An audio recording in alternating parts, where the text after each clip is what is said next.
Russia's invasion of Ukraine failed to produce the quick victory that Vladimir Putin and, indeed, the wider world expected.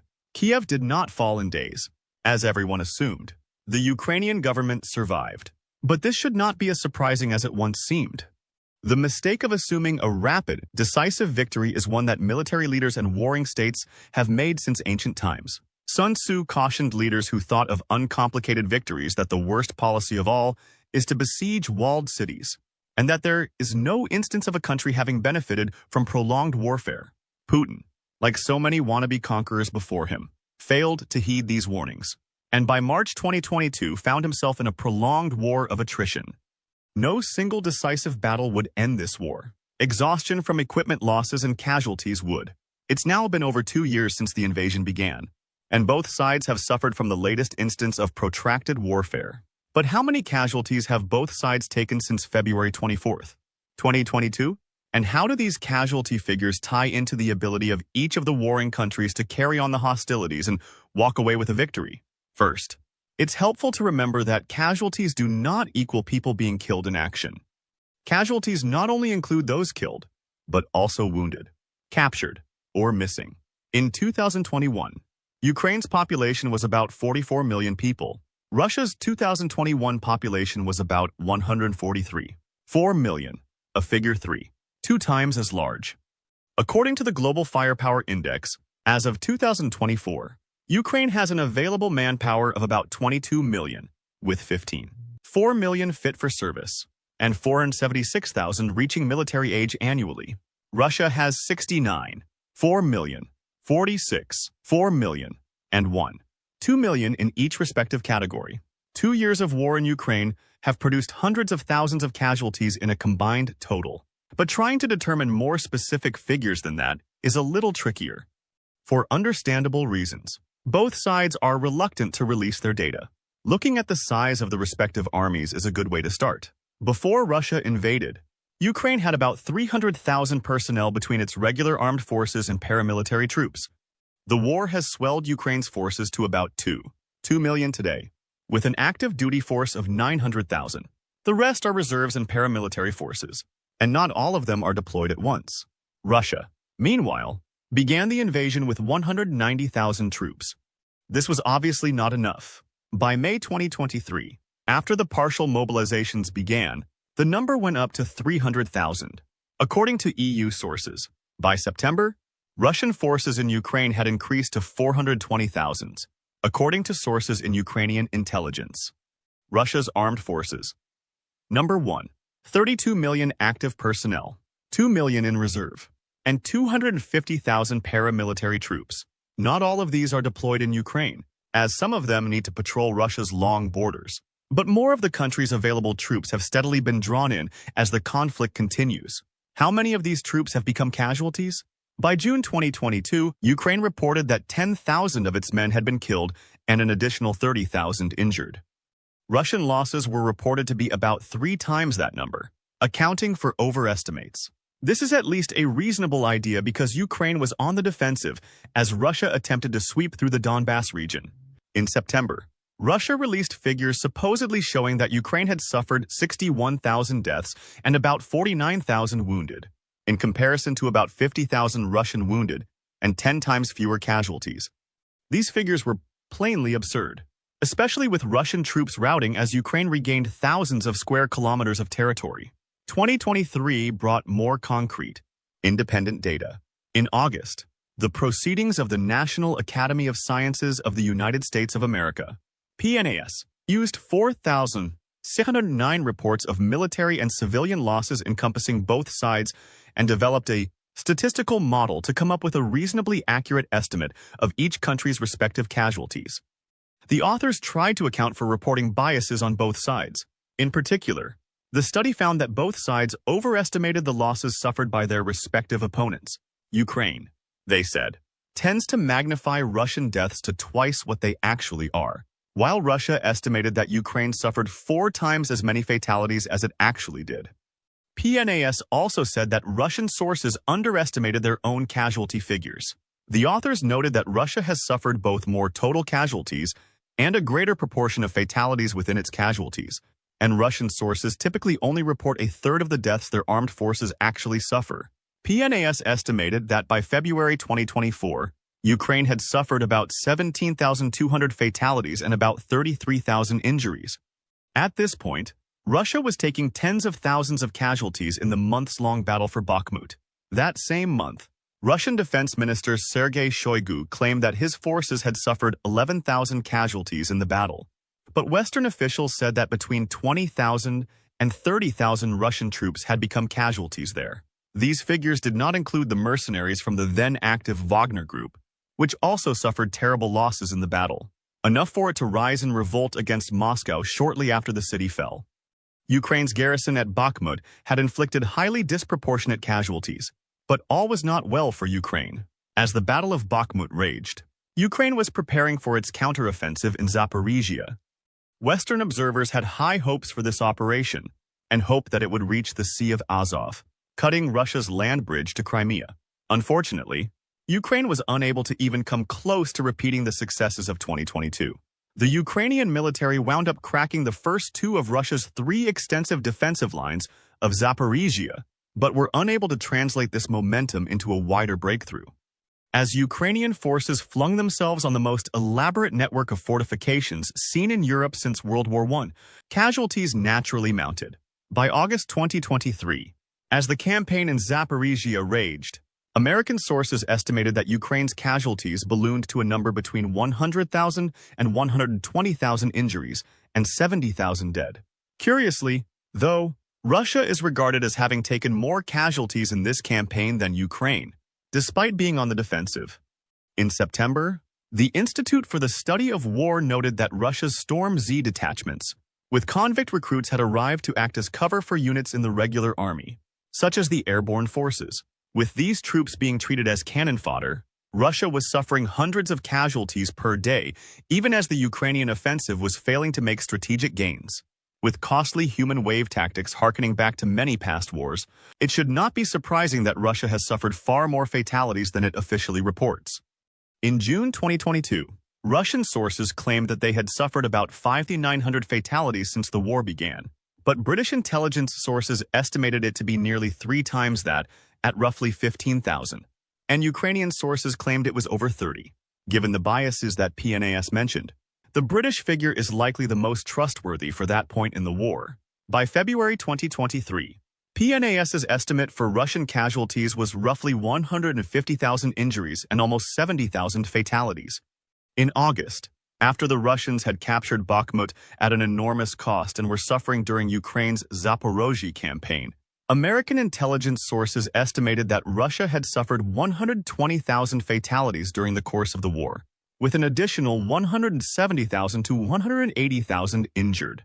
This would seem like a high proportion of deaths compared to the total casualties, and given their source, may be less than trustworthy compared to another figure released 2 months later. An independent investigation by the BBC and Mediazona, an anti-Putin Russian news outlet, used data from Russian cemeteries to conduct a statistical analysis. Through this study, they estimated that Russia had suffered at least 88,000 fatalities since the war started. A month later, a Ukrainian army official claimed on Facebook that Russia had suffered 170,000 injuries and over 150,000 deaths. The BBC Mediazona study is likely the closest to the truth. By March 2024, the British Ministry of Defense claimed that Russia had suffered 355,000 total casualties in the 2-year war, amounting to about 983 per day. 2 months earlier, British officials predicted that Russia would suffer over 500,000 total casualties by the end of 2024. But these are military casualties only. Civilians have typically suffered the worst in war. Has it been the same this time? Russia has ignored the international humanitarian treaties that it has signed onto and attacked Ukrainian civilian population centers. Civilians in Russian-occupied areas have suffered even worse. In September 2022, UN sources estimated that there were 18,500 civilian injuries and 10,000 deaths in Ukraine. This would be a low ratio of civilian to military losses in historical wars.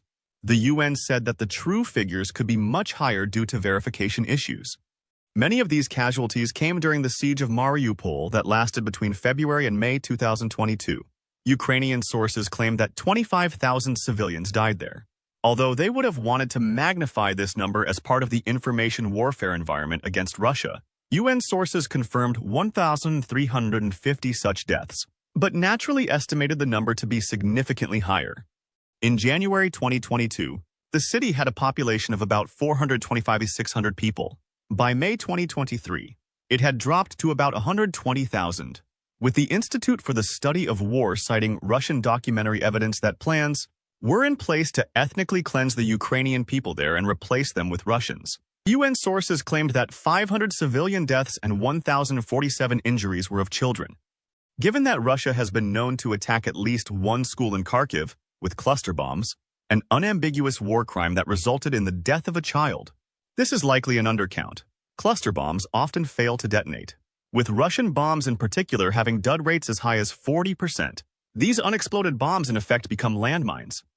This is why it should not be surprising that at least 303 of those civilian deaths and 676 injuries came from mines and abandoned explosives. Ukraine has since become the most heavily mined country in the world, and more civilians have undoubtedly been accidentally killed by these. The February 2023 PNAS study claimed that 13,000 Ukrainian civilians had died and about 19,000 had been injured. In February 2024, the UN released a new estimate, verifying 30,447 civilian casualties, with close to 11,000 killed and 20,000 injured, in a total war of attrition. Inflicting civilian casualties helps to cripple the enemy economy by depriving it of labor and productive capacity.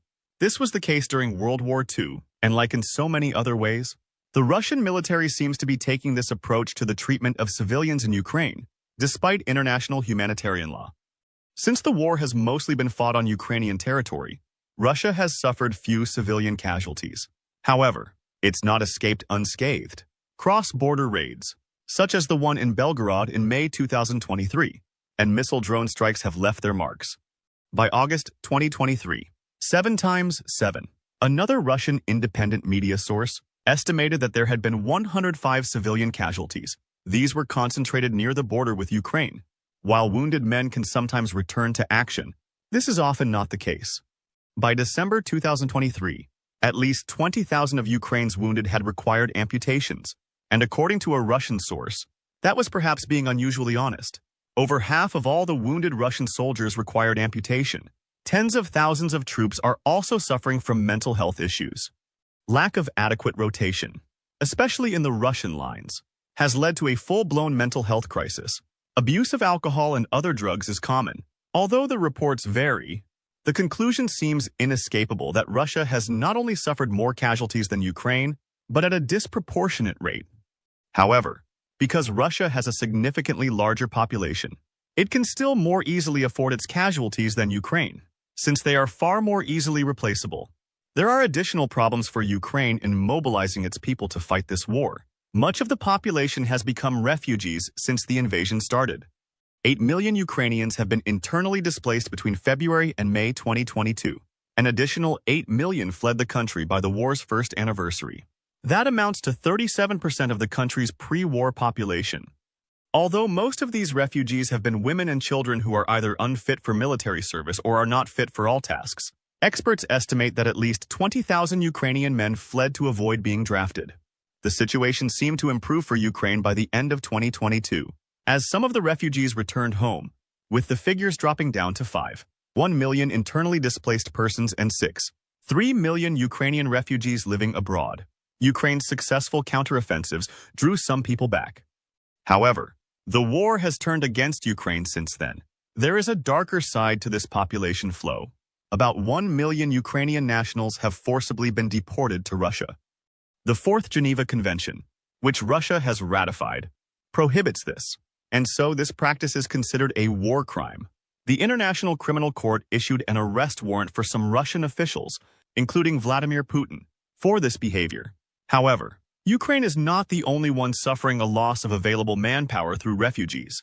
Russia has also suffered, and disproportionately, in the prime military demographic. When Vladimir Putin announced his partial mobilization in the autumn of 2022, hundreds of thousands of men left the country to avoid conscription. These people are often some of Russia's best and brightest, who contribute disproportionately to its economy. Between 800,000 and 900,000 total people have fled Russia since the start of the war. At least 250,000 men are among those refugees. These are all people that cannot be called on to do any military service. And their no longer being available is important for Ukraine, as it amounts to Russia essentially losing a year's worth of replacements for its soldiers. This is crucial if it wants to win the war of attrition. Nevertheless, Ukraine is suffering a much worse shortage of manpower, which is why the country's draft laws have been changed. In April 2024, the Ukrainian parliament passed a new law that made more people eligible for conscription.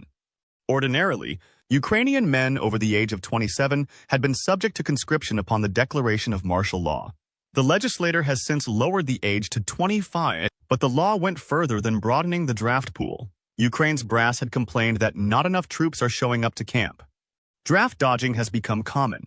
As in most wars of this nature, the initial swell of patriotism has since given into gloom as the cost of the conflict has revealed itself. Troops are no longer so eager to fight. To crack down on draft dodging, the new law requires men to update their conscription data with the authorities within 60 days. Draft dodging now also comes with stricter penalties, and a proposal to insert time limits for mobilization was dropped, and military service remains open-ended. However, there are also new incentives. Volunteers now get more pay. The Ukrainian parliament has also loosened recruitment rules in another way. In a sign of the increasing pressure Ukraine is under, the new law takes a page out of Russia's playbook and permits convicts to join the army under some conditions. Women are still not required to serve, but earlier legislation expanded the number of professions in which they were mandated to register. Previously, only women serving in specialized roles such as medicine were required to register for military service. Now women in professions as varied as journalism and music can be mobilized if wartime conditions demand it. So far, women have not been forcibly mobilized, but as pressure mounts, that could change. These new measures inspired fierce opposition among the war-weary Ukrainian public, but casualties in the 2 years of fighting have taken their toll, and the military needs replacements. Ukraine's brass such as General Yuri Sodal, who commands the forces in Kharkiv, Donetsk, and Luhansk oblasts, lamented that he lacked manpower, with the Russian invaders outnumbering his troops by 7 to 10 times. This is not a winning formula in a war of attrition, even as Ukraine continues to inflict disproportionate casualties on Russian troops. Acknowledging that attrition, and not a decisive battle, would be key to winning this war. The Estonian Ministry of Defense claimed in December 2023 that Russia would need to kill or maim at least an additional 100,000 troops in 2024 in order for victory to be possible. The Estonians warned, if undisrupted, Russia has the capacity to train approximately 130,000 troops every 6 months into coherent units and formations available for launching operations. This would lead to 260,000 new troops available per year, which in turn can sustain a total force of 420,000 troops in Ukraine.